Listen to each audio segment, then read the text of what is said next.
أعوذ بالله من الشيطان الرجيم لئن شكرتم لأزيدنكم ولئن كفرتم إن عذابي لشديد। আল্লাহ বলছেন, যা আমি দিয়েছি এতে থেকে তুমি আল্লাহর শুকরিয়া আদায় করো, আল্লাহর কৃতজ্ঞতা জ্ঞাপন করো, আল্লাহর প্রশংসা করো। নবীজি বলছেন, কোনো মানুষকে যদি আমি আল্লাহ ধন দৌলত দিয়ে থাকি, নবীজি বলছেন আল্লাহ যদি কাউকে ধন দিয়ে থাকে, কাউকে জমি দিয়ে থাকে, কাউকে যদি টাকা আর পয়সা ব্যাংক ব্যালেন্স দিয়ে থাকে, তাহলে ওই ব্যাংক ব্যালেন্স থেকে ওই মানুষটা একতলা দুতলা তিনতলা পর্যন্ত বানায়। কিন্তু যদিও প্রয়োজন না হয় তো টাকা আল্লাহ দিয়েছে তার জন্য ও মানজিলকে বানিয়ে দেয়। নবীজি বলছেন যে তোমার বাড়ির পাশে যে দোতলাটা তুমি দেখলে, ওটা দেখে তুমি মনে খবরদার হিংসা নিও না, খবরদার তুমি তাকে কুনজরে দেখিও না, তুমি ওই দোতলা দেখে তুমি মনটাকে খারাপ করিও না। রাসূল বলছেন যে তোমার বাড়ির পাশে কে তোমার নিচে আছে তার দিকে তুমি তাকাও, আর ওখানে তাকিয়েই তুমি বলো আলহামদুলিল্লাহ, আল্লাহ তুমি আমাকে ওর চাইতে ভালো রেখেছো। ওই মানুষটা যদি আমার চাইতে ভালো থাকে তাহলে আমি ওই মানুষটা চাইতে ভালো আছি। আল্লাহ লাখ শুকরিয়া, আজ আল্লাহ তুমি আমাকে অনেক ভালো রেখেছো। আপনি এইভাবে আপনি আল্লাহর কাছে শুকরিয়া আদায় করেন, যা আপনাকে আল্লাহ দিয়েছে। আল্লাহ তাআলা বলে দিয়েছেন, যা তোমাকে দিয়েছে এতে থেকে তুমি আল্লাহর শুকরিয়া আদায় করো। তখন আল্লাহ কোরআন জবাব দিয়েছে, যদি তুমি অসন্তুষ্টি হও, আল্লাহর কৃতজ্ঞতা জ্ঞাপন না করো, তা আল্লাহ জবাব দিলেন, ইন্না আযাবি লাশাদীদ, তোমাকে যা ধন দেওয়া গিয়েছে এতে থেকে যদি তুমি আদায় না করো, তাহলে আল্লাহ তাআলা জানিয়ে দিলেন যে তোমার জন্য কঠিন যন্ত্রণাদায়ক শাস্তি রয়েছে, ওই শাস্তিতেই তোমাকে গ্রেফতার করা হবে। তাহলে যা আল্লাহ আপনাকে দিয়েছে আপনি এদের থেকে আল্লাহর শুকরিয়া আদায় করুন। আমি আপনাকে একটা কথা বলি, ভারতবর্ষের ভিতরে একজন ধনী ব্যক্তি, সবচাইতে ধনী ব্যক্তি যে মানুষটা, তার নামটা জানেন কি? হ্যাঁ, মুকেশ আম্বানি। এই মুকেশ আম্বানির ছেলের তার একটা আপনি জবাব শুনেছেন? ছেলে বলছে যে আমি আমার বাবার বাড়ির দিকে যখন তাকাই তো আমার মন ভরে না। বাড়ির দরজাগুলো জানালাগুলো করা আছে লক্ষ লক্ষ টাকা দিয়ে, হীরা আর চাঁদি আর মতিতে বাড়ি ভরা। তার মানে এইরকম আপনার রং করে আর এত সুন্দর করে বাড়িকে আপনার ঝকমকে করে দিয়েছে। বলছে মুকেশ আম্বানির ছেলে যে আমার মন ভরে না। বাড়ির বাবার যখন আমি বাইরের দিকে তাকাই শুধু গাড়ি আর গাড়ি, আমার মন ভরে না। মুম্বাইতে গিয়ে দেখি বাবা এত এত এত তালা মঞ্জিল নিয়ে রেখেছে, মন ভরে না। মাকে আমার বাবা 40 লক্ষ টাকার মোবাইল নিয়ে দিয়েছে, যে মোবাইলের পিছনে আপনার যেন সোনা আর চাঁদি লাগানো আছে পিছন দিকে, মুকেশ আম্বানির স্ত্রীর। তো মোবাইলটার দাম 40 লক্ষ টাকা। বলছে তাও আমার মন ভরে না। তো ওকে বলা হচ্ছে যে কেন? একজন ধনী ঘরের ছেলে, বিশ্বে কয়েকজন ধনীর ভিতরে তোমার বাবা তো তার ভিতরে 10 থেকে 11 নম্বরে আছে, তো কিসের জন্য মাথাটা ব্যথা? জবাব দিচ্ছে এই জন্য যে আমার ঈশ্বর, আমার ভগবান আমাকে কি অসুখ দিয়েছে যে আমি আমার শরীরকে চিকিৎসা করার জন্য আমি আমেরিকা গেলাম, আমি ইংল্যান্ড গেলাম, আমি পাকিস্তান গেলাম, আমি আফগানিস্তান গেলাম, আমি ভারতের আনাচে কানাচে বড় বড় ডাক্তারদেরকে দিয়ে চিকিৎসা করালাম, আমি ওয়াল বডিকে চেক আপ করালাম। তো এত বড় ডাক্তার, গভীর জ্ঞানের ডাক্তার, তারপরও বলছে কি রোগ আছে রে বাবা বুঝতে পারা যায় না। তো আমি চিরজন্মের মতো অসুস্থ হয়ে আছি। তো বাবার জমি আর জায়গা নিয়ে কি করব, ধন আর সম্পদ নিয়ে কি করব, নিজের শরীরটা সুখ নাই, তো এতগুলি ধন আমার চোখে সুঝে না। কথা বুঝতে পেরেছেন? তাহলে আল্লাহ যা আপনাকে সুস্থ শরীরে রেখেছে তো বড় একটা নিয়ামত, এটা আপনাকে ভেবে নিতে হবে। রাসূলের হাদিস আছে, তিরমিজি রাহমাতুল্লাহ আলাই তিনি একটা হাদিস বর্ণনা করছেন, কি জানেন? নবীজি বলছেন, মান বাতা আমিনান ফি সিরবিহি মুআফান ফি বাদানিহি ইনদাহু কুতু ইয়াউমিহি ফাকাআন্নামা হিজাত লাহু দুনিয়া বিহাজাফিরহা।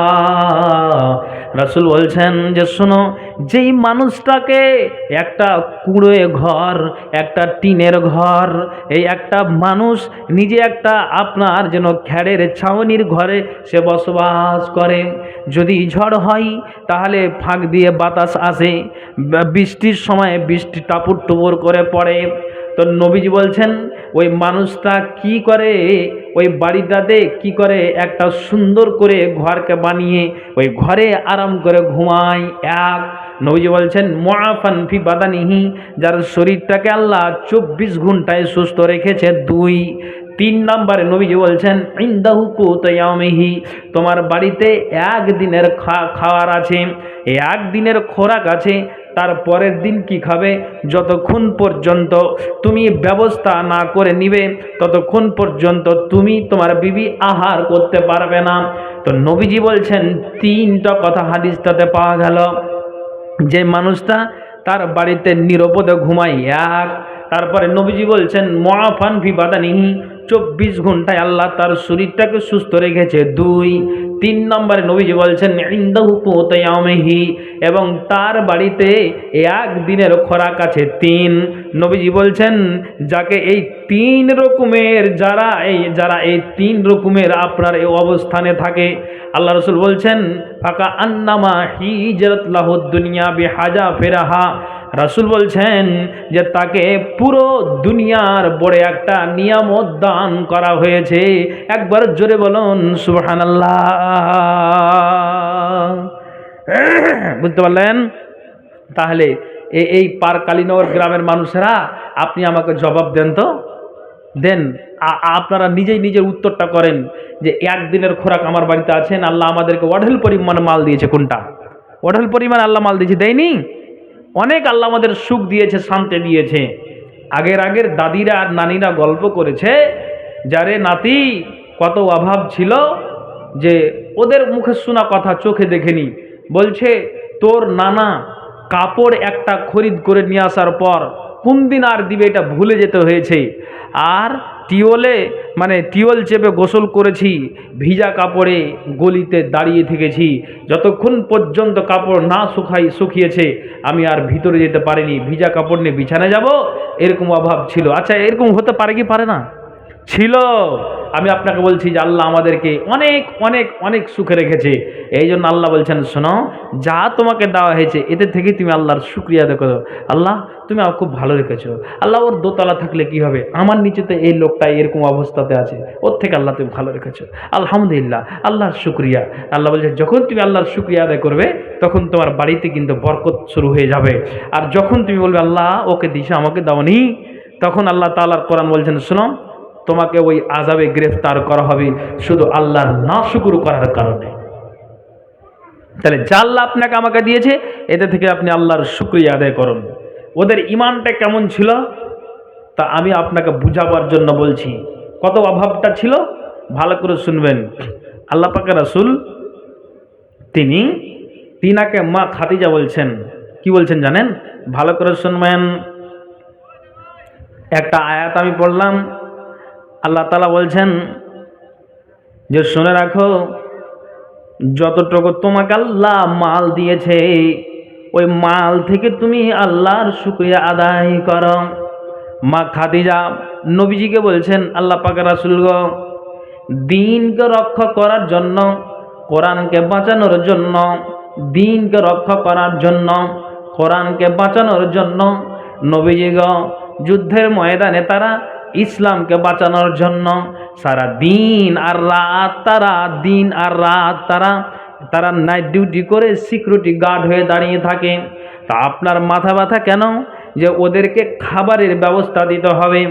আপনার বাড়ি থেকে পাইট গিয়েছে, তো ওদেরকে খাবারের ব্যবস্থার জন্য আপনার মাথাটা ব্যথা হয়। তো তেমনি নবীজিকে খাদিজা তিনি নিজেই সান্ত্বনা দিচ্ছেন, নবীজি গো আমাকে আল্লাহ, অর্থাৎ আমার বাপকে আল্লাহ অনেক মাল দিয়েছে, আমার বাপকে আল্লাহ তাআলা অঢেল পরিমাণে মাল দিয়েছে।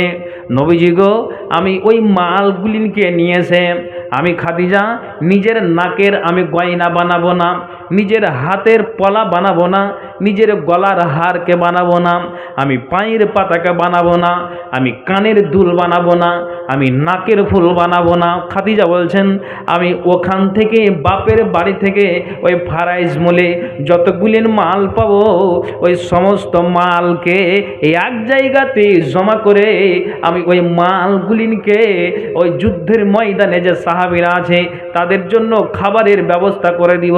আর যুদ্ধের জন্য যদি তরবারি কেনার প্রয়োজন হয়, যদি অস্ত্রের প্রয়োজন হয়, আমি খাদিজা তার ব্যবস্থা করে দিব। এক কথায় নবীজি গো, আপনাকে টেনশন নিতে হবে না, আল্লাহ আমার আব্বাকে মাল দিয়েছে, ওই মালগুলিকে নিয়েছে এক জায়গাতে জমা করে আমি খাদিজার সমস্ত মালকে আল্লাহর রাস্তাতে দান করে দিব। একবার জোরে বলুন সুবহানাল্লাহ, বলুন সুবহানাল্লাহ। তাই এদের মনটা কেমন দেখেন তো, ছিল অভাব। খাদিজা বড় লোকের মেয়ে ছিলেন, ওটা ঠিক আছে, কিন্তু ইমানের জোশটা দেখেন যে আমি বাপের বাড়ি থেকে মাল নিয়েছে, এটা মাল নিজের কাজে আমি ব্যবহার করব না, সমস্ত মালকে এক জায়গাতে জমা করে যা হবে আমি সমস্ত কিছু আল্লাহর রাস্তাতে আমি দান করে দেবো। এবার জোরে বলেন সুবহানাল্লাহ। ভারতবর্ষের মানুষ একটা ব্যক্তির জন্য, হিন্দু আর মুসলিম, জৈন, খ্রিস্টান, বৌদ্ধ, সে যেই আপনার জাতি হোক না কেন, যেই জাতি হোক না কেন, তার জন্য এক মিনিটের জন্য ভেবেছে, ভাবেনি যে লোকটা মারা গেল, কে কেজি ভুলে গেছেন আপনারা? কিছুদিন আগেই তো মারা গেল। হ্যাঁ, কে? হ্যাঁ, এই যে ভাইয়ের নাম মনে চলে এসেছে, রতন টাটা। মানুষ ভাবেনি, চলে গেল একজন দানশীল ব্যক্তি। আরে অমুসলিম হতে গেলেও কি হবে? আমি আপনাকে বলছি, আপনার মনটা থাকতে হবে। জাল্লা আপনাকে দিয়েছে, আপনার মাথা ব্যথা কিসের? কবরে যাবেন না, মরবেন না, দুনিয়াতে বেঁচে থাকবেন, মালধন নিয়ে আপনি থাকবেন, কতদিন থাকবেন? 50, 60, 70, এই তো, তারপর সব যে হাতছাড়া হয়ে যাবে, তো আপনার মাথা কি ঘুরে না? তাহলে খাদিজার জবাবটা নেন। উনি বলছেন বাপের বাড়ি থেকে সমস্ত কিছু মালকে নিয়েছে, আমি সমস্ত মালকে আল্লাহর রাস্তাতে আমি সমস্ত কিছু মালকে আমি দান করে দিই, একটা নিজের কাজের জন্য ব্যবহার করব না। আবার জোরে বলুন তো সুবহানাল্লাহ, আল্লাহু আকবার। তাহলে দেখেন যে তাদের মনটা কেমন ছিল। আর একটা আপনাকে আমি হাদিস শোনাচ্ছি, হাদিসটা বুখারী এবং মুসলিম আছে, মুত্তাফাকুন আলাইহি। বুখারী মুসলিম হাদিসের বর্ণনা। কি হাদিস? নবীজি মসজিদে নববীতে সাহাবাদেরকে নিয়ে আছেন, আর ওই সময়ে একজন ব্যক্তি চলে এসেছেন। আসার পরে নবীজিকে বলছেন, আল্লাহ পাকের রাসূল, আপনি আমার পেটের দিকে তাকান, কয়েকদিন ধরে নবীজি গো আমি খেতে পাইনি, আপনি আমাকে খাবারের ব্যবস্থা করে দিন। তখন নবীজি বললেন যে তুমি আমার বিবিদের কাছে যাও, আমার বিবিরা অবশ্যই খাদ্যের ব্যবস্থা করে দিবে। ওই ব্যক্তিটা বলছেন যে আমি রসুলের কথা মতো আমি বাড়ি চলে গেলাম। বাড়ি গিয়ে আয়েশা বলছেন আমি চতুর্দিকে খুঁজতে আরম্ভ করলাম, বাড়িতে পানি ছাড়া কোনো ব্যবস্থা নাই। হাফসার কাছে গেলাম, হাফসা ওই একই জবাব দিল যে বাড়িতে কোনো খাবারের ব্যবস্থা নাই। কেন নাই? যেহেতু নবীজি বলেছেন কিন্তু বাড়িতে অভাব। মা আয়েশা বলছেন যেই টাইমে নবীজি অনাহারে থাকেন সেই সময়ে আমিও বিবিরাও অনাহারে থাকি। তো তেমনি যেন ওই ব্যক্তিটা ঘুরে আসলেন, আসার পরে নবীজি মসজিদে নববীতে ছিলেন, আর ওই মসজিদে নববীতে ব্যক্তিটা ছিলেন। আর ওই সময়ে মা ওই ব্যক্তিটা বলছেন নবীজি গো আপনার অভাবের সংসার থেকে উত্তর এলো, বাড়িতে আপনার পানি ছাড়া কোনো ব্যবস্থা নাই। তখন নবীজি দাঁড়িয়ে গেলেন মসজিদে নববীতে, তার হাতটাকে ধরলেন, আর হাতটাকে ধরে ওই নবীজি ওই ব্যক্তিটার ব্যাপারে বলছেন এখানে যতজন তোমরা কে আছো গো, কোন আল্লাহর বান্দা আছো যে এই ব্যক্তিটার জন্য তোমরা খাবারের ব্যবস্থা করে দিবে? তখন একজন আনসারি ব্যক্তি বলছেন ফাকালা রাজুলুম মিনাল আনসারে আনা, নবীজি গো আমি আছি। আনসারি ব্যক্তি বলছেন আমাকে দিন, আমি আপনার মেহমানকে বাড়ি নিয়ে যাব, আর বাড়ি নিয়ে গিয়ে আমি সুন্দর করে তার খাবারের ব্যবস্থা করে দিব। আপনি আমাকে দিন, আমি এই ব্যক্তিটার অসম্মান করব না। হাদিস বুখারী। নবীজি দিয়ে দিলেন যে যাও। ভালো করে শুনবেন যে তাদের মনটা কেমন ছিল, ইমান কেমন ছিল। বাড়ি থেকে বিবি দিকে আওয়াজ দিচ্ছে, বুখারীর হাদিস। তখন বিবিকে বলছেন বিবি বিবি দরজা খুলে দিয়ে বলছে যে হ্যাঁ স্বামীজান কি বলছো, এই দেখো এটা রসুলের মেহমান, এর তুমি খাবারের ব্যবস্থা করো। সঙ্গে সঙ্গে বিবি তখন চিন্তিত হলেন। কেন? যেমন আপনাকে বলি, রান্না করা ভাতে যদি কোনো মেহমান আসে, অনেক মায়েদের মনটা বিরক্ত হয়। তো ওই মায়ের ওই আপনার আনসারির বিবির যেন মন বিরক্ত হয়নি, চিন্তা হয়ে গিয়েছে। স্বামীজান আপনি রসুলের মেহমানকে নিয়ে এসেছেন, এমন একটা মেহমানকে, তা আপনি কি আপনার বাড়ির খবর রেখেছেন? দুইটা বাচ্চা আপনার সকাল থেকে নিয়ে আমাকে আমার পা ধরে গড়াগড়ি করে কাঁদছে, মা তুমি খাবারের ব্যবস্থা করে দাও, যেইভাবে হোক না কেন আমাকে খেতে হবে। বাচ্চা দুটো কাঁদছে, মা তুমি খেতে দাও, মা তুমি খেতে দাও। তখন কিন্তু মা কোনো খাবারের জোগাড় না পেয়ে মা তাদের শরীরে হাতটাকে বোলায় আর ঘুমটা দিয়ে দেয়।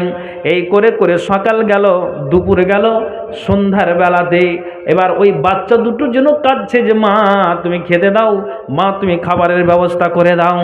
তখন যেন ওই আনসারি ব্যক্তির বিবি বলছেন, স্বামীজান আপনি যে এই মেহমানকে নিয়ে এসেছেন, আপনার বাড়িতে মাত্র দুটো রুটির সমান আটা আছে, আর এর বেশি বাড়িতে আপনার খাবারের ব্যবস্থা নাই। না বাড়িতে না চাল আছে, না বাড়িতে না ডাল আছে, এক কথাই বাড়িতে আপনার আর কোনো খাবারের ব্যবস্থা নাই। তা আপনি খাবেন না আপনার ছেলেদের খাওয়াবো, না আমি নিজে খাবো, না রসুলের মেহমানকে খাওয়াবো?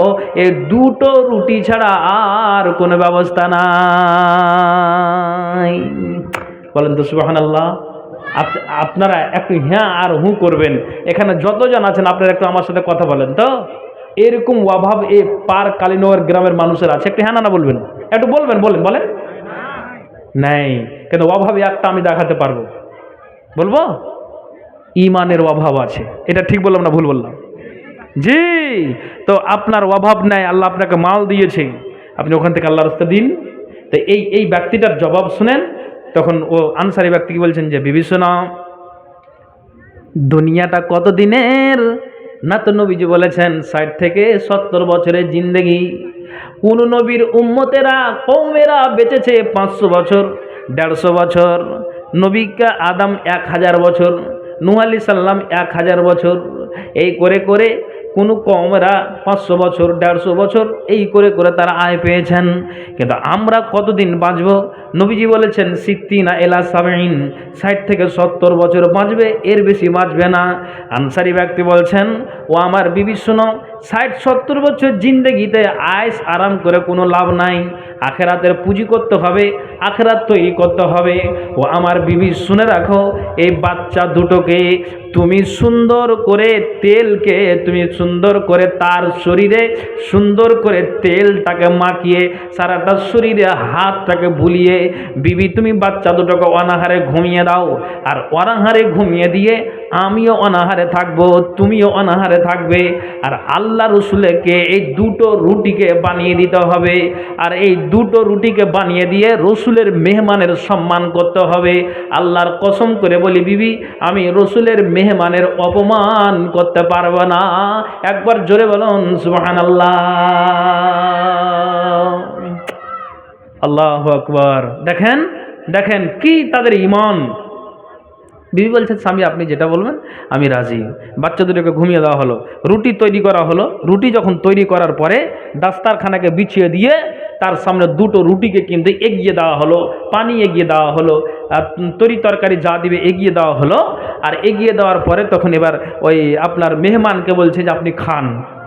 কিন্তু ওইখানে আনসারি ব্যক্তি মেজবান দাঁড়িয়ে আছে, হাদিস বুখারীর, ভালো করে শুনবেন। তখন মেহমান কি বলছেন জানেন? যেমন আপনাদের পার কালীনগরে আমি এসেছি, আমাকে খেতে দিয়েছেন, তা আমি বলছি ভাই আমার সাথে খান। কোন দিন ডাকবেন কি ডাকবেন না, বা নসিবে মিলবে কি মিলবে না, তো একটু খান আমার সাথে। বলছে না মৌলানা সাহেব আমাদের খাওয়া হয়ে গেছে। তো এটা ডাকছি কিসের জন্য? একটা ভালোবাসা মহব্বত, এটাই তো। তো তেমনি মেহমান বলছে যে মেজবান আপনি আমার সাথে খান, একা একা খাবো এটা কেমন লাগছে। তখন মেহমান বলছেন, আল্লাহ এখন যদি আমি মেহমানের সাথে বসে খাই তাহলে হতে পারে যে মেহমানের এই দুটো রুটিতে পেট ভরে যাবে, আর আমি যদি ওখান থেকে একটা রুটি খেয়ে নিই তো তাহলে হতে পারে একটা রুটিতে মেহমানের পেট ভরবে না। তখন আমি চিন্তায় পড়ে গেলাম। তখন আমি বললাম যে আপনি খান, আমরা পরে খাবো। কিন্তু বুঝতে দেয় না যে বাড়িতে এরকম আর অভাব আছে না, আর খাবারের ব্যবস্থা আছে। সুবহানাল্লাহ। তখন ওই মেহমান বারবার করে ডাকছেন, ওগো আল্লাহর, ওগো মেজবান, আপনি খান, আপনি দাঁড়িয়ে থাকবেন, আপনার বিবি দাঁড়িয়ে থাকবে, আর আমি একা একা দাস্তারখানাতে বসে খাবার খাবো, এটা আমাকে কেমন লাগে। তখন বিবিকে ওই আপনার আনসারি ব্যক্তি বলছেন, বিবি তুমি শোনো, যখন মেজবান আমাকে বারবার করে বলছে যে এখন যদি এই লাইটগুলিনকে, জালসার প্যান্ডেলের লাইটগুলিনকে যদি বন্ধ করে দেওয়া হয় তা আমার চেহারাটা কেমন আপনি বুঝতে পারবেন না, আপনার চেহারা কেমন আমি বুঝতে পারবো না। তেমনি বিবিকে চোখের ইশারা দিয়ে, হাতের ইশারা দিয়ে বলল যে সামনে যে চেরাগটা জ্বলছে, মোমবাতি জ্বলছে, কোনো একটা আপনার প্রদীপ জ্বলছে, ওই জায়গাতে তুমি কি করো, মোমবাতিটাকে তুমি বন্ধ করে দাও, তুমি চেরাগটাকে বন্ধ করে দাও। আর চেরাগটাকে বন্ধ করে দিতে গেলে তোমার কি হবে জানো, সামনের দিকটা অন্ধকার হয়ে যাবে, আর সামনের দিকটা অন্ধকার হতে গেলে মেহমান বুঝতে পারবে না যে মেজবান আমার সাথে বসে বসে খাচ্ছে। বিবি তাই করল, হাতের আপনার জন্য হাওয়া দিয়ে আপনার জন্য ওই চেরাগকে নিমিয়ে দেওয়া হলো, প্রদীপটাকে নিমিয়ে দেওয়া হলো। তখন মেজবান মেহমানের বারবার ডাকে, তখন কি করে, ওই ডান হাতটাকে রুটিতে নিয়ে যায়, আবার ওই খালি খালি হাতটাকে আপনার জন্য আবার মুখে দেয়, কিন্তু আল্লাহর কসম একটুও রুটি খায় না। একবার বলা যাবে নাকি সুবহানাল্লাহ? ঈমান কেমন তাদের আপনি দেখেন তো। এবার যেন ওই আনসারি ব্যক্তি এমনি এমনি হাতটা আপনার রুটিতে নিয়ে যায়, আবার হাতটাকে আপনার খালি খালি মুখে দেয়, আর দুই আপনার দাঁতকে, ওপরের আর নিচের দুই দাঁতকে আপনার যেন এমনভাবে আপনার যেন দাবাই, যেন মেজবান মেহমান বুঝতে পারে যে মেজবান আমার সাথে বসে বসে খাচ্ছে, ওই দাঁতকে খাবারের মতো করে আওয়াজ করে যাচ্ছে। তো মেহমান বুঝতে পারল যে অন্ধকারে আমার সাথে মেজবানও খেতে শুরু করেছে, কিন্তু একটুও খাই না। কেন? যদি খাই তো হতে পারে যে মেহমানের পেট ভরবে না। তো এটা বাহানা করে চারাককে, প্রদীপকে নিভিয়ে দিয়ে এমনি রুটটা খালি হাত যায় রুটিতে, আবার খালি হাত নিয়ে আসে তো মুখে দেয়, একটুও খাই না। অবশেষে মেহমান খেতে খেতে খেতে খেতে খেতে খেতে খেতে খেতে দুটাই রুটি খেয়ে নিল। একবার বলেন সুবহানাল্লাহ। দুটো রুটিকে যখন খেয়ে নিল, খেয়ে নেওয়ার পরে তখন এবার ফজরের আজান না, আপনার খাওয়া দাওয়া হয়ে গেল। তখন ওই মেহমানের জন্য আপনার জন্য সুন্দর করে বিছানাকে বিছিয়ে দেওয়া হলো, যেখানে আপনি আরাম করেন ওখানে আরাম করতে দেওয়া হলো। মসজিদে আজান হচ্ছে, আসসালাতু খায়রুম মিনান নাওম। পারকালীনগর গ্রামের মানুষেরা উঠে যাও, ঘুমের চাইতে নামাজ উত্তম, আর ঘুমিয়ে থাকিও না। তখন মেহমান উঠলেন, উজু বানালেন, আর উজু বানিয়ে নামাজটাকে আদায় করলেন মেহমান আর মেজবান। আর আদায় করে নেওয়ার পরে দেখবেন যে যাদের হাই প্রেশার আছে, সুগার আছে, তারা অতি সকাল সকাল 1 কিলোমিটার পর্যন্ত হাঁটা দেয় কি দেয় না? তেমনি ওই আনসারি ব্যক্তি আর ওই আল্লাহ রসুলের মেহমান তারা ফজরের নামাজটাকে আদায় করে তারা দুইজন তারা নবীজির দরবারে তারা হাঁটতে আরম্ভ করলেন। যেতে যেতে যেতে যেতে নবীজির নামাজ পড়ে নেওয়ার পরে তিনি মসজিদে নববীতে আছেন। ওই মুহূর্তে মসজিদে নববীতেই ওই আপনার মেহমান আর মেজবান গেলেন। ফালাম্মা আসবাহা গাদা ইলান নবী সাল্লাল্লাহু আলাইহি ওয়াসাল্লাম, তারা অতি সকালে নবীজির দরবারে গেলেন। আর নবীজির দরবারে যাওয়ার পরে সুবহানাল্লাহ, নবীজি বলছেন, ওরে আনসারি ব্যক্তি, আজকে তুমি তুমি ব্যবহারটা করেছো, আজকে তুমি মেহমানের সাথে আজকে তুমি যে ব্যবহারটা দেখিয়েছো, তোমার বিবি যা ব্যবহারটা দেখিয়েছে, তোমরা স্বামী স্ত্রী যা আজকে আচরণ করেছো, এত উত্তম ব্যবহার দেখিয়েছো। তো ও মেজবান তুমি কান খুলে শোনো, আনসারি ব্যক্তি তুমি কান খুলে শোনো, আজকে তোমার ব্যবহারে, রাতের ব্যবহারে, তোমার বিবির ব্যবহারে কেমন ব্যবহার করেছো করেছো, তুমি অনাহারে, তোমার বিবি অনাহারে, তোমার বাচ্চাটু তোকে অনাহারে, আর এই করে করে তুমি কি করলে, মেহমানের তুমি সম্মান করলে, বাড়িতে বুঝতে দিলে না যে খাবারের আর ব্যবস্থা নাই। তোমার ইমানের ভোল্টেজটা কতটুকু? নবীজি বলছেন এইরকম তোমরা দুইজন উত্তম ব্যবহার দেখার কারণে রাসূল বলছেন জাহিকাল্লাহুল লাইলাতা, আল্লাহ তাআলা তোমাদের ব্যবহারে, স্বামী স্ত্রীর ব্যবহারে আল্লাহ আজ রাতে হেসেছেন। একবার বলেন সুবহানাল্লাহ। আও আযমা মিন ফালিকুমা, এবং আল্লাহ বড় তাজ্জব প্রকাশ করেছেন। আল্লাহু আকবার। তোমার বাড়িতে খাবার নাই, তারপরে মেহমানকে বুঝতে দিলে না, তো এরকম করে তুমি সহযোগিতা করলে এখন পর্যন্ত তোমরা অনাহারে আছো বাড়ির পরিবার সহ, কিন্তু তোমাদের এই কাণ্ড, এই ব্যবহার দেখে আল্লাহ রাতে হেসেছেন, আল্লাহ তাজ্জব প্রকাশ করেছেন। তো নবীজি কি জবাব দিলেন? মেহমান রে, আল্লাহ কোরআনে জবাব দিয়েছেন লা ইন শাকারতুম লা আযিদান্নাকুম ওয়া লা ইন কাফারতুম ইন্না আযাবি লাশাদীদ। আল্লাহ বলছেন যা তোমাকে ধন দিয়েছি, মাল দিয়েছি, এদের থেকে তুমি আল্লাহর শুকরিয়া আদায় করো, আল্লাহর কৃতজ্ঞতা জ্ঞাপন করো। যদি অকৃতজ্ঞ হও, ইন্না আযাবি লাশাদীদ, আমার আযাব বড় কঠিন, সেই আযাবে তোমাদেরকে গ্রেফতার করা হবে। তো নবীজি বলছেন আনসারী ব্যক্তি তুমি কান খুলে শোনো, আজকে রাত্রে তোমাদের এই ব্যবহারটা দেখে, তোমাদের আচরণটা দেখে শুনো, নবীজি আমার তিনি স্বয়ং ঘোষণা করলেন যে এরকম সম্মান করে দেওয়ার কারণে, বাড়িতে অভাব থাকার কারণে তারপরও তুমি এরকম সম্মান করেছো, তো এই সম্মানের বিনিময়ে নবীজি বললেন যে তোমরা স্বামী স্ত্রী দুজনেই আল্লাহর জান্নাতে যাবে। একবার বলুন সুবহানাল্লাহ। দুজনেই তোমরা আল্লাহর জান্নাতে যাবে। কেন? তোমাদের বাড়িতে অভাব, তারপর অভাব বুঝতে দাওনি, তুমি এইভাবে ইমানের জোশে তুমি সম্মান করেছো। আল্লাহু আকবার। বলেন না জি সুবহানাল্লাহ। ভাইজান, আমি কি বলতে চাইছি আপনাকে, কোনটা কথা বুঝাতে চাইছি? বুঝাতে চাইছি এটাই যে তাদের ইমান কেমন। আর আল্লাহ আমার আপনার অভাব রাখেনি, তারপরেও কেন আমার মাথাটা ব্যথা হয়? আমার মাথা কেন ব্যথা হয়? একটা হাদিস বলবো, আজকে প্রথম রাত্রি জালসা, লোকের সমাগম এরকমই হবে। আমি একটা হাদিস বলবো, আর একটা ইমানের কথা বলবো। পর্দার আড়ালে মা বোন আছেন, যে খাদিজার কথা বললাম, যে খাদিজা বললেন বাপের বাড়ি থেকে যা কিছু মাল পাবো আমি সমস্ত আল্লাহর রাস্তায় দান করে দিব। এ আনসারি ব্যক্তির খবর কি শুনলেন? বাড়িতে অভাব, তারপরও তিনি না খেয়ে, বিবিকে না খাইয়ে, ছেলেদেরকে না খাইয়ে তেনারা জান্নাতকে এইভাবে হাসিল করলেন। আল্লাহ আমার আপনার অভাব রাখেনি, কিন্তু ইমানের অভাব রেখেছে, এটাকে সরাতে হবে এই দান খায়রাত নামাজ রোজার মাধ্যম দিয়েই। তো একজন নারীর হাতে, একটা নারীর হাতে আল্লাহ পাকের রাসূল তিনি কি করলেন জানেন? যে নারী, তুমি কি এই সোনার পলার কি যাকাত আদায় করেছো? আর এক রিওয়ায়াতে আছে আতুহিব্বু, তুমি কি পছন্দ করো যে কিয়ামতের দিনে আমাকে আগুনের দুটি কোড়া পড়া হোক, মানে বালা পড়া হোক, তুমি কি এটা চাও?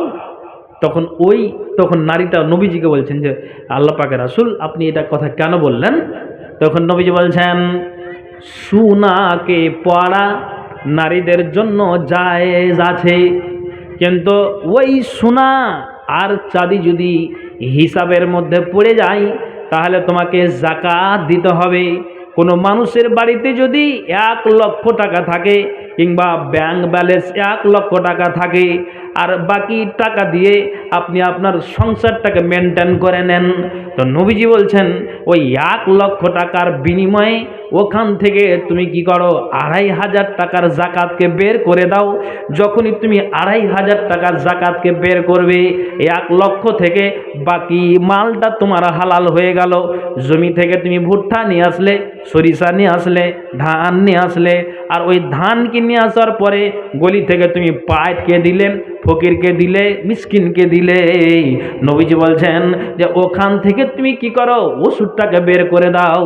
যখনই তুমি ওষুধটাকে বের করবে, তখনই আল্লাহ রাসূল বলছেন এই ওষুধটাকে বের করে দেওয়ার কারণে বাকি মালটা তোমার হালাল হয়ে গেল। নবীজি বলছেন শুনে রাখো, যদি তোমার এটা হিসাবের মধ্যে পড়ে যায় তো তোমাকে যাকাত দিতে হবে। নারীটা কি জবাব দিচ্ছেন জানেন? আল্লাহ পাকের রাসূল যদি আমি এটার জাকাত আদায় করি তো লাভ কি আছে, না করলে ক্ষতি কি আছে? ভালো করে শুনবেন। তখন নারীটা কি বলছেন জানেন? যদি আদায় করি তো লাভ কি, না করলে ক্ষতি কি? হ্যাঁ, এবার নবীজি বলছেন ক্ষতি কি তুমি জানো? যদি তুমি শরীয়তের কাজকে উল্টো করেছো, আল্লাহ তোমাকে যা দিয়েছে যদি তুমি অসন্তুষ্ট অর্জন করো, তাহলে কিয়ামতের দিনে যখন তোমাকে আগুনের দুটা বালা পড়া হবে, আগুনের দুটা বালা পরিয়ে দেওয়ার কারণে তোমার সারাটা শরীরের চামড়া ঝলসে যাবে, খসে যাবে, পড়ে যাবে। সারা দুনিয়ার মানুষ দেখবে এই নারীটা কিসের জন্য এরকম হালাত, না তো জাকাতকে অস্বীকার করার কারণ। তখন তোমার সারাটা শরীরের চামড়াকে ঝলসে দেওয়া হবে আগুনের দুটা পলা পড়িয়ে দেওয়ার কারণে। সঙ্গে সঙ্গে ওই নারীটা বলছে, নবীজি গো, আপনার যেটা পছন্দ নয় আমি এটা পছন্দ করতে পারি না, যেটা আপনার ভালো নয় আমি সেটাকে ভালো বলতে পারি না। নবীজি গো, দুনিয়াতে কতদিন বাঁচব, আর আমি বেঁচে আমি আয়সানাত করব, নাকের বানাবো, কানের বানাবো, হাতের বানাবো, পায়ের বানাবো, আমি বানিয়ে ফ্যাশন করে রাস্তাতে চলবো, এটা আমি চাইছি না। নবীজি গো, আমি এই যে কাপ সোনার পলাকে আপনার সম্মুখে খুলে ফেলে দিলাম, চালিয়ে দিলাম। কেন চালিয়ে দিলাম? যেটা নবীকে পছন্দ নয় আমার মতে একটা নারী, সেটাকে আমি পছন্দ করব না। ভাইজান কি বুঝতে পারলেন? যেই নারীটাকে একবার বলা মাত্র সোনার পলাকে খুলে দিলেন যে আমি আখেরাত বরবাদ করতে চাই না, আমি আখেরাত বরবাদ করব না, আমার দুনিয়াতে সুখ আর শান্তির দরকার নেই, আমার আখেরাতটাই যথেষ্ট। যদি আমি আখেরাতটাকে আমি যদি নিজের আয়ত্ত করে নিতে পারি আমলের বিনিময়ে, ওটাই আলহামদুলিল্লাহ। কিন্তু নবীজিকে যেটা আপনার পছন্দ নয় আমি এটাকে খুলে দিয়ে দিলাম।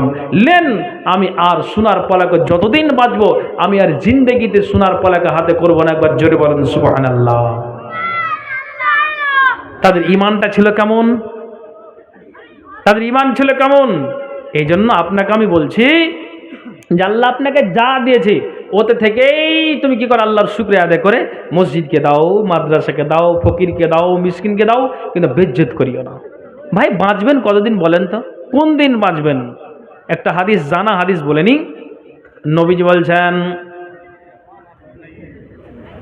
যে প্রতিদিন সকালে দুইটা ফারিস্তা অবতীর্ণ হয়, আর দুইটা ফারিস্তা পারকালি নগরের দুই মাথাতে দাঁড়ায়, একটা উত্তর দিকে আর একটা হলো দক্ষিণ দিকে। আর দুইটা ফারিস্তা বলে যে আল্লাহ, তুমি যাকে মাল দিয়েছো, যাকে তুমি ধন দিয়েছো, এ মাল যারা মসজিদকে দেয়, মাদ্রাসাকে দেয়, ফকিরকে দেয়, মিসকিনকে দেয়, আল্লাহ তুমি যত তাড়াতাড়ি পারো এর মালকে তুমি আল্লাহ বরকত দাও, তার রুজিরুটিতে বরকত দাও, তার বাড়িতে কোনোদিন অভাব দিও না, যতদিন বাঁচবে যেন তার মালকে আল্লাহ তুমি মালামাল করে দিও, বরকতে পূর্ণ করে দিও। আল্লাহ যেহেতু তার নিয়তটা ঠিক আছে, ফকির আসতে গেলে ঘুরিয়ে দেয় না, যা তার পকেটে আছে ওখান থেকেই বের করে দেয়। আল্লাহ পাকের রাসূল গো, আল্লাহ রাব্বুল আলামিন গো, আমি তোমার কাছে ফারিস্তা দোয়া করি এর নিয়তটা আর ঠিক আছে, তো অতএব এর মালকে আল্লাহ তুমি আরো মালামাল করে দাও। একবার বলুন তো সুবহানাল্লাহ। আর একটা ফারিস্তা যারা অবতীর্ণ হয়ে আছে, ওই ফারিস্তা অবতীর্ণ আছে, ওই ফারিস্তা বলে আল্লাহ এই পারকালি নগরের উত্তর মাথার মানুষটাকে আল্লাহ দেখছি ধন দিয়েছো, মাল দিয়েছো, টাকা দিয়েছো, পয়সা দিয়েছো, এরা দান করে না, এরা তোমাকে ভালোবাসে না, মসজিদে যায় না, ইবাদত করে না, যাকে তুমি মাল দিয়েছো মালের অপব্যবহার করে। তারা কি করে? তারা জুয়ার আড্ডাতে কাটাই, তাসের আড্ডাতে আপনার ব্যয় করে দেয়, সময়টাকে নষ্ট করে, মালটাকে নষ্ট করে এমনি খরচ করে যায়। আর একটা ফকির আসতে গেলে, মসজিদের চাঁদা চাইতে গেলে তাদের মাথাটা ব্যথা হয়ে যায়। তো নবীজি আল্লাহর ফারিস্তা বলেন আল্লাহ গো, তোমার কাছে অ্যাপ্লিকেশন জানাই, যত তাড়াতাড়ি পারো এই বেচারাকে তুমি মাল দিয়েছো, এই মালটাকে তুমি যত তাড়াতাড়ি পারো তুমি ধ্বংস করে দাও, আর এবং তার বাড়িতে তুমি অভাব আল্লাহ দিয়ে দাও। এইভাবে আল্লাহর ফারিস্তা দুইজন প্রতিদিন সকালে নামবে, যার যেরকম নিয়ত সেই হিসাবে তারা দোয়া করবে। সহিহ হাদিস। তাহলে আপনি তো বুঝতে পারছেন আল্লাহ আপনাকে যথেষ্ট পরিমাণে জ্ঞান দিয়েছে। তাহলে মাথা ব্যথা কিসের? ইমান হারা মানুষ তার জন্য। নবীজি কি বলছেন? এতবাউল মাইয়াতা সালাসাতুন, মাইয়াতের পিছনে পিছনে তিনখানা বস্তু যায়। কি কি যায়? আহলহু মালহু ওয়া আমালহু।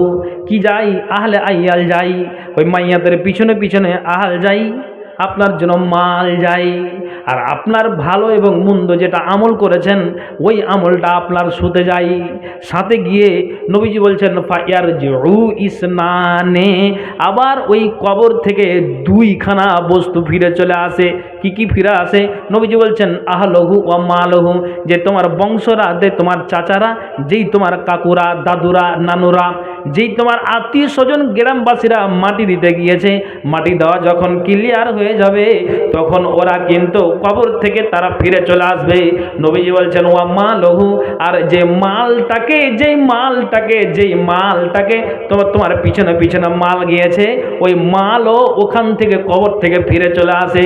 নবীজি বলছেন শুনে রাখো ওয়াইয়াবকা ওয়াহিদুন আমালুহু, এবং তোমার কি হয় তুমি জানো? যে তোমার কবরে তুমি ভালো আমল করো কিংবা মন্দ আমল তুমি করে গিয়েছো, সেটা তোমার কবরে অবশিষ্ট থেকে যায়। তাহলে কি বুঝতে পারলেন? যে আপনার মাল, ধন, টাকা পয়সা কিছুই সঙ্গে যাবে না, আর শুধু আমলটাই থাকবে। তাহলে ভাইজান, আমরা মালের বরকত চাই, আমরা মালের ধ্বংস চাই না। আল্লাহর কাছে দোয়া করবো, আল্লাহ পার কালীনগরে মাল করে দাও। ভাইজান, তো যারা এই জায়গাতে আপনারা আছেন, আমি আপনাদেরকে বলবো বেশি লম্বা সময় নিব না, 10:45 হয়ে গেল। হ্যাঁ, আমি আপনাদেরকে বলবো যে যারা আপনারা এই জায়গাতে আছেন, কোন আল্লাহর বান্দা আছেন, আমি এতক্ষণ পর্যন্ত তাদের ইমানের ভোল্টেজটা দেখালাম আর তাদের অভাব, তারপরও তারা কিভাবে ফকির মিসকিনের সম্মান করেছেন, আর তারা দান খায়রাত করেছেন। খাদিজা সমস্ত কিছু মালকে আল্লাহর রাস্তাতে ব্যয় করে দিয়েছেন। আপনার মাথা ব্যথা করলে হবে না, ইমানকে বৃদ্ধি করতে হবে এগুলোর মাধ্যম দিয়েই। আপনি চিন্তা করিয়েন না যে কোন একটা বোঝা আমার মাথায় চেপে গেল, খবরদার এটা মনে কিছু নেবেন না। এখানে যতজন আছেন আমি আপনাকে বলবো, যার যেরকম শক্তি সেই অনুযায়ী আমি আপনাদেরকে বলবো, কোন কি আল্লাহর বান্দা আছেন যে এই জলসাটা কিসের ভাই? মসজিদের উন্নতিকল্পে জালসা। আমি আপনাকে বলবো যে এখানে যখন মসজিদের উন্নতিকল্পে জালসা, যারা আপনারা আছেন, নবীজি বলেছেন আশারায়ে মুবাশশারা, এরা অবশ্যই আল্লাহর জান্নাতে যাবে। আমি আপনাদেরকে এখন ইমান বুঝতে চাইছি পার কালীনগর গ্রামের মানুষেরা। আমি আপনাদেরকে বলছি যে ওই খাদিজার মতো, যেই নারী খাদিজা বললেন সমস্ত কিছু মালকে আমি দান করে দেবো, আপনাকে টেনশন নিতে হবে না। আবার ওই তারপরে আপনার যেন আল্লাহ রসুল সাল্লাল্লাহু আলাইহি সাল্লাম যে ওই রসুলের মেহমানকে আনসারি ব্যক্তি কীভাবে সম্মান করলে বাড়িতে, তারপরে অভাব। আর এই নারীটা নিজের সোনার পালাকে খুলে দিলেন যে আমি আখিরাত বরবাদ করতে চাই না। তাহলে ইতিহাস থেকে নিয়ে আমাদেরকে জ্ঞান করতে হবে। আমি আপনাদেরকে বলবো, যারা আপনারা এই জায়গাতে আছেন, কোন আল্লাহর বান্দা আছেন, দেখি ইমান এখানেই বুঝতে পারা যাবে। 10টা সাহাবীর নাম নবীজি উল্লেখ করেছেন, এরা অবশ্যই আল্লাহর জান্নাতে যাবে।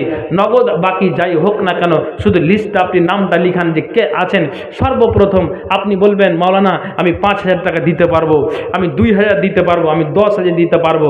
আপনি কালকে বাঁচবেন তার কোনো গ্যারেন্টি নাই, কিন্তু আমি অন্তত 5,000 দিবেন। আমি সেটা হাজিরকে অপশন দিলাম 5,000, 3,000, 2,000, 4,000, 1,000 অন্তত আমি 10টা কলম চাইছি। কোন আল্লাহর বান্দা আছেন? হ্যাঁ মাওলানা আমি দিচ্ছি।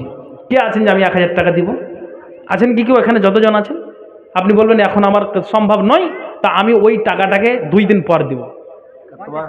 তোমার ভাই ভুট্টা কয় বিঘা আছে? আর 50 কেজি বাড়া যাবে? অসুবিধা আছে? আর লিখেন 50 কেজি ভুট্টা দিয়েছে, আমি 1,000 টাকা দিয়েছি। একজন কেউ আছেন কি? কে আছেন বলুন? আপনি ইতিহাস শুনলেন যে তাদের অভাব, তারপরও কিন্তু তারা বুঝতে দেয়নি জান্নাতকে নেওয়ার জন্য। তারা প্রচেষ্টা চালিয়ে গিয়ে জান্নাত হাসিল করেছে।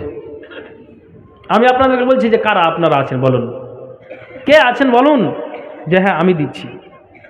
বলেন আল্লাহর ওয়াস্তে যে বলেন আমি দিচ্ছি 1,000 টাকা, বলেন আল্লাহর ওয়াস্তে বলুন।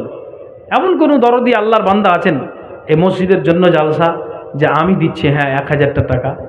আপনার নাই তো আপনি এখানে লিস্ট করুন। যেমন এই ভাই 50 কেজি ভুট্টা দিলেন, তো এই ভুট্টাটা কি উনি এখন দিচ্ছেন না? কালকে দিবেন, 2 দিন পর দিবেন। তেমনি আপনিও সময় নিয়ে নেন, আপনি 2 দিন পরে দিবেন যে হ্যাঁ মাওলানা আমি দিচ্ছি। মনটাকে বাড়ান, ইমানটাকে বাড়ান। কবরে আমাদেরকে সবাইকে শুইতে হবে, যেতে হবে, কেউ আমরা বাঁচতে আসেনি। আপনারা বলুন যে আমি দিচ্ছি। হ্যাঁ বলুন যে একটা 1000 টাকা কেউ কি আছেন যে আমি দেবো মৌলানা? একজন অন্তত বলুন। এতজনের ভিতরে কোন আল্লাহর বান্দাকে কি পাওয়া যাবে না?